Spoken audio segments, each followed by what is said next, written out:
Yung boots ko. Ha? Wala na kasi yung tapos ito. Yan. Eh. Bukal ba yung dol? Oh.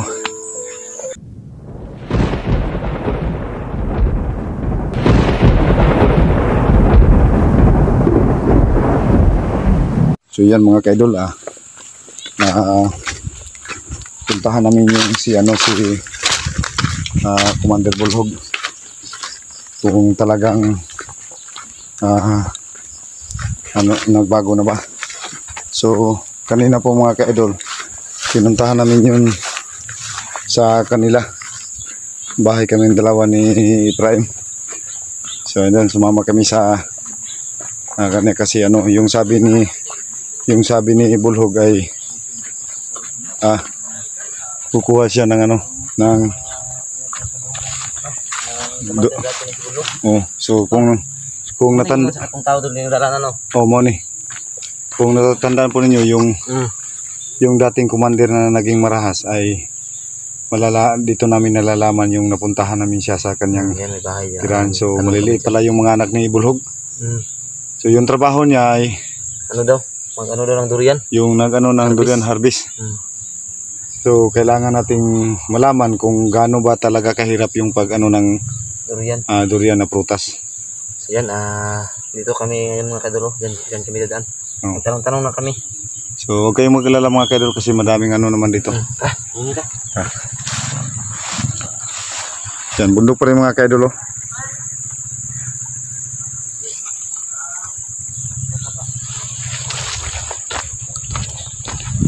So kami lang muna yung nakapunta ni Prime dito. Yan. So kung sino man yung nakatanda kay Commander Bulhog, yung dating commander rin naging marahas. So yung kanina na napuntahan natin yung bahay niya. Wala siya doon. So wala. So yung naiwan doon, yung asawa at anak lang pala nila mga kaidol ni Bulhog. Maliliit pa yung anak ni Bulhog. So yung panganay niya grade 5. Bae. Oo.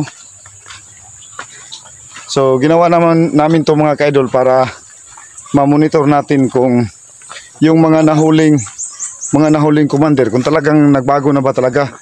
Kasi kailangan nating i-update yung talagang totoong pamumuhay nila. Kung malalaki mag-adol na dito mga dahil ito yung lugar na dahil marami dito mas bagay na O yun kanina nga dito naharang nga tayo doon. Naharang kami tapos hindi kang mahuli dahil sa dalang yung baril. Oo, buti na lang may yung namin baril. Hindi ang mga sundalo so pinadaan na kami. Gusto namin malaman yung dito sinubulog dito mga dito bayo naman ang dalanan nito no? O mo ito ingon atong istorya na to. So sabi nung nakausap ng mga kaidol isang daan lang yung namin sinundan. So sa mga hindi na kilala kay Bulhog mga kaidol no, sa mga baguhan naming supporter. Si Bulhog yun yung commander na nagpasit na Bulhog mga kaidol pero hindi pala talaga Bulhog. Yung Piki yung talagang pagka hindi pala totoo na Bulhog. Kasi maraming mga kaso kaya nagpasit siya na Bulhog siya so hindi pala talaga Bulhog. So kawawa talaga yung buhay ni ni Bulhog talaga ngayon kasi yung trabaho niya ay mga kaidol hindi araw-araw na may sahod siya matanggap. Pag meron lang mga bunga yung prutas. Yung prutas saka yung yung ito palay. Yung palay ba totol? Pag maka-harvest na to mga kaidol, dito rin siya yung sabi ng asawa niya. Lahat ng trabaho na marangal kahit mahirap ay pinasukan na ngayon ni Bulhog. Wala na siyang tumpik-tumpik pa para na rin puraw sa kanyang pamilya. Ilang oras nga yung biyahe dito?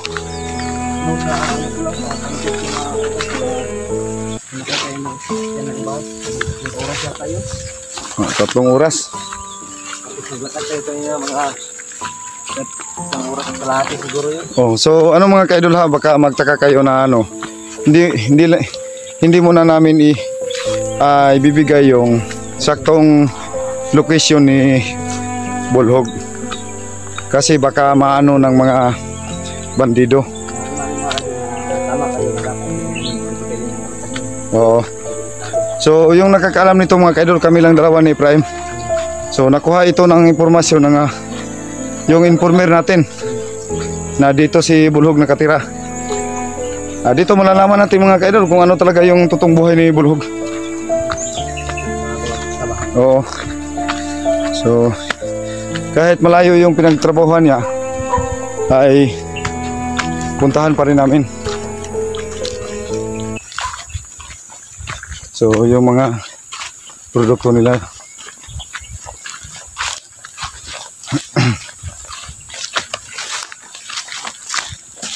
Tagol. Tagol. Yan. Oo. Yan siyang gulong mga ka-idol. Yung produkto nila. Oo. Mahirap kasi yung harbisin yung durian na prutas, tol. Hindi nakakano ng durian, yun yung prutas na maraming tinik. Sa ano nga, sa Manila, mabaho sa kanila yun. So sa amin, sarap yun. Sarap ang ano yun. Yan. So wala. Mga supporter.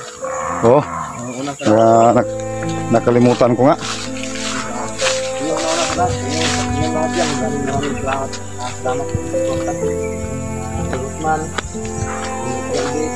Elvita, German Sali, Master. Mga ka-idol. Si Utol muna yung magsasalita. Ang mag-shout out.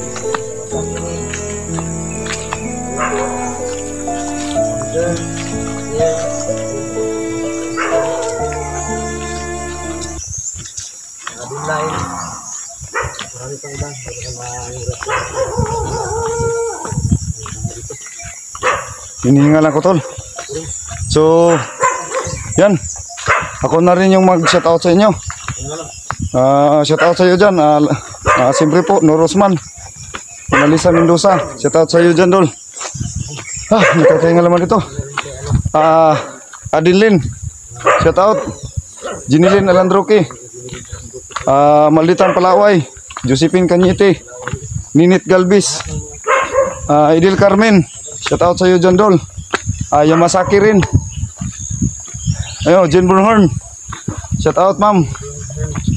Hindi yun maano yung bigkas ko yung pangalan. Ano pa yun? Ang dami kasi. Mary Rose, shout out. Kakaano naman dito. Susan Kadukoy, shout out sa iyo dyan, Dol. Ingat kayo palagi dyan. So ano, sino pa? Marami pang ano natin dyan, solid na sumusuporta sa atin. So maraming salamat sa inyong patuloy na pagsusuporta sa aming mga channel. Sa inyong lahat dyan, sana patuloy kayong manonood lahat ng anggulo ng aming mga video. Sa mga hindi pa nakakilala kay Commander Bulhog, tingnan nyo kung ano yung nagpanggap na yung isang mata pero hindi pala. Yung nahuli namin, tinanong namin kung gusto ba niyang mag-vlog o ano ang iyang ginusto. So ang ginusto niya ay talagang mapuntahan niya ang kanyang pamilya. So sa inyong lahat dyan na sumusuporta sa amin, Luzon, Visayas, Mindanao, maraming salamat sa inyong suporta. Sana patuloy kayong manonood sa aming mga video na may upload. So sa aming mga kasamahan po sa hindi pa nakapag-subscribe sa mga channel nila, G-Chris TV, Ibrahim TV, Ronel Adventure, Elmer Adventure, Caps TV, Adventure 05 po, asawa ni Go 69. Paki-support na rin po sa kanyang channel. So hindi pa kami nakarating sa siyempre po Bird Strike TV. Pakipindot na rin po ng button bell para updated kayo sa lahat ng video namin may upload na aming team. So ayan, sa mga nag-alala kang Kikong, si Kikong ay nakuha na po. Oh, baka ito na yun. Grabe talaga ito. Wala kayang ano dito, tol? Wala kayang ano dito?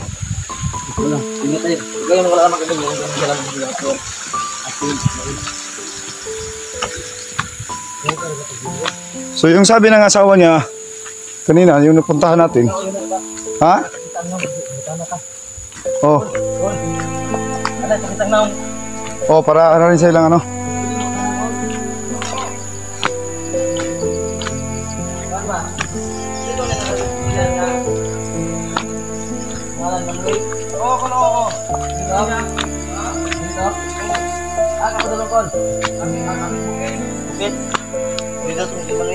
Ha? So may tinanong kami. Ito na rin. So siya yung maging ano natin.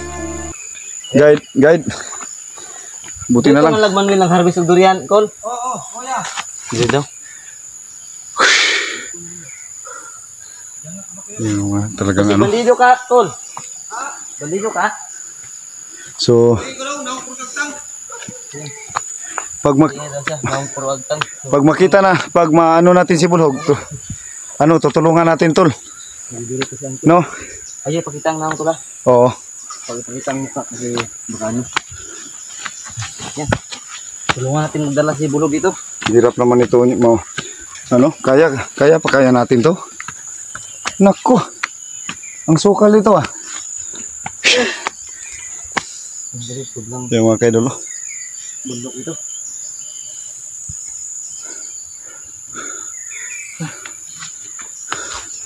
Alay, pakita siya ang kulay na. Ipan ko, mga dekado yung naong ba? Hindi, Col. Pauna na siya. Pauna na siyang Col. Tol, pauna na, Tol. Basig masaag ta ba? Tikuwang naman. Ipauna lang kami. Pinagikapon lagi mo ya. Hira. Uyara, dong.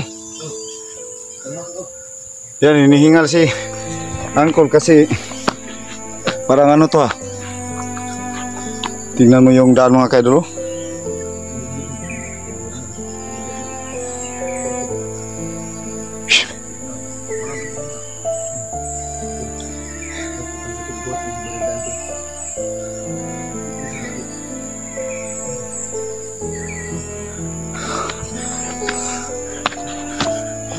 Hindi ko yun na ano yung boots ko.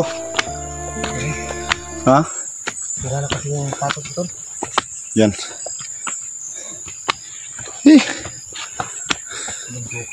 Bukal ba yung tol? Oh.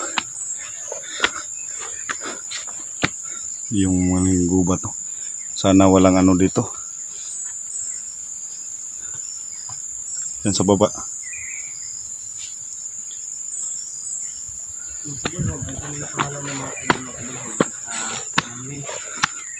Manuel tol? Oh, Manuel. Dahil sa pagiging kulang sa mata niya. Kulang sa mata. Ano lang yun? Ano lang yung sukal talaga. Layo pa siguro, tol.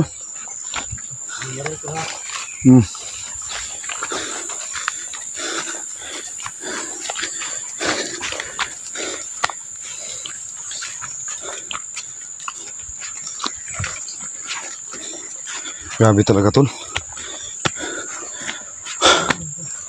Ha? Ha? Kainan? Hindi. Hindi. Ano yan? Bunga ng ano? Rumlon yung ginagawang banig. Banig. Ano sa Tagalog yan? Kwan. Anong tawag yan? Ay, yung kumot. Limutan ko ito.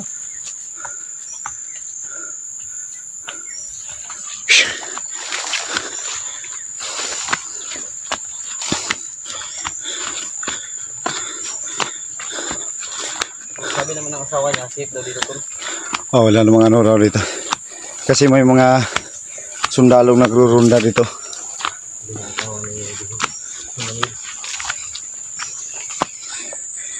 Ang tuktok.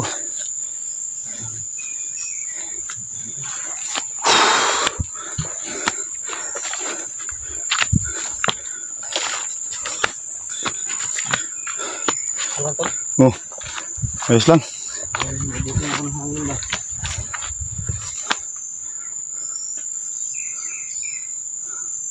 So, musid-musid lang tayo sa paligid mga kaidol, kahit ano ay buti na yung palagi tayong handa. Mahirap kasi pag mahuli.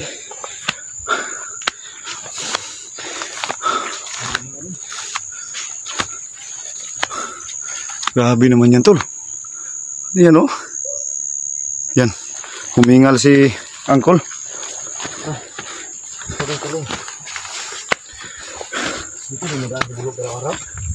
Oh. Sobrang hirap naman. So buti na lang ano kung nagbago na talaga siya. So ilang buwan na hindi natin na ano si Bulhog? 3 yata. 3 buwan ngayon lang natin na ano. Kasi ang hirap niyang tuntunin. Pero nung tinanong natin yung asawa niya, sabi niya nagbago daw yung asawa niya, no? Oo. Tuluyan na nagbago.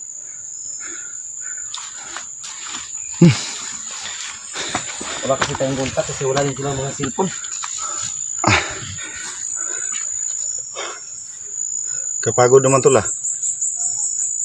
May mga ano yan. So baka magtaka kayo mga kaidol na may mga boses na no. Kasi hindi naman po pwedeng si Bulhog lang yung mag-isang mag-harvest ng durian. O may mga kasamahan din. Kasi may amo talaga. Yung nagbabayad sa kanya ng sahod.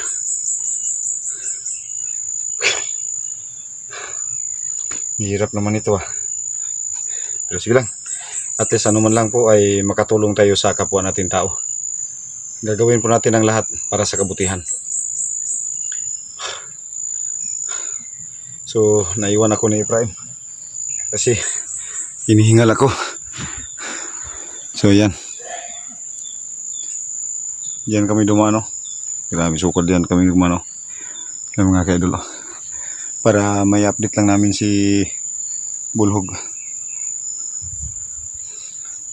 So ulitin ko sa mga hindi pa sa mga bagong subscriber natin dyan, sa hindi pa ano kay Bulhog, tingnan nyo lang yung mga upload na video ni 69. Andun si Commander Bulhog, naging marahas na commander at napasuko ni 69. Maraming salamat talaga dahil marami ng mga commander na napasuko si 69 na tinulungan niya. So tuloy tayo mga kaidol.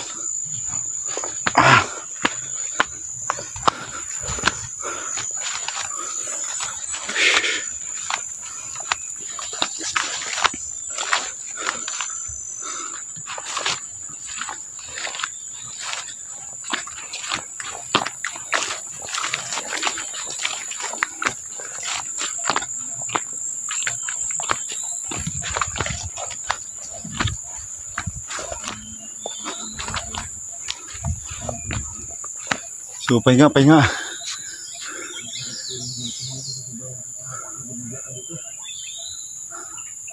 Kala ko malapit lang, tol. Ano, mag-ano na tayo? Maghapit na mag-isang oras.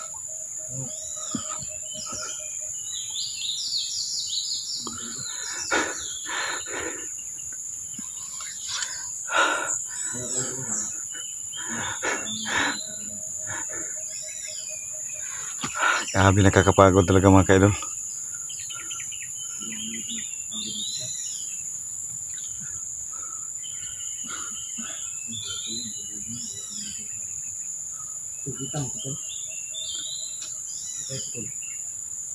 Ano yan, sign? Ha?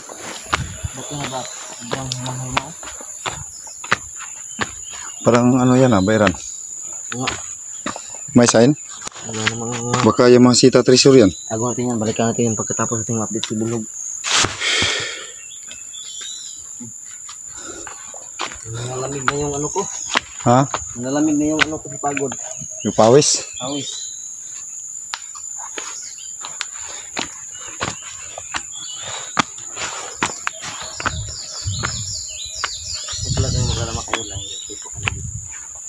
kami na kumbara sa mga sarili.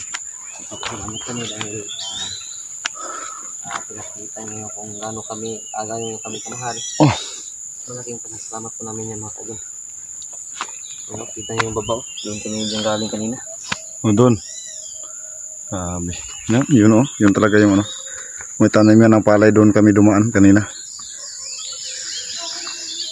So yan. Pahinga muna tayo, tol.